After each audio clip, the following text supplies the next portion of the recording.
Today we are programming the Cadillac MTX. This is a 2025 with a LiftMaster garage door opener. Okay, now pay attention because I'm only doing this once. First thing we're going to do is start the car.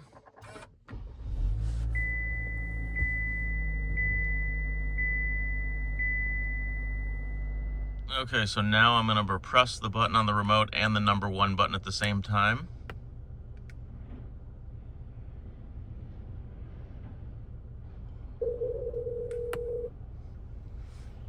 All right, so now my garage door opener and my HomeLink are paired,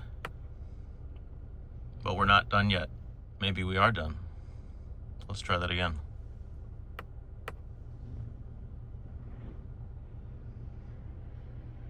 All right, the garage door opener is now programmed into my car. Thanks for watching. Check out the description for more information and hit that subscribe button if you'd like to see more videos.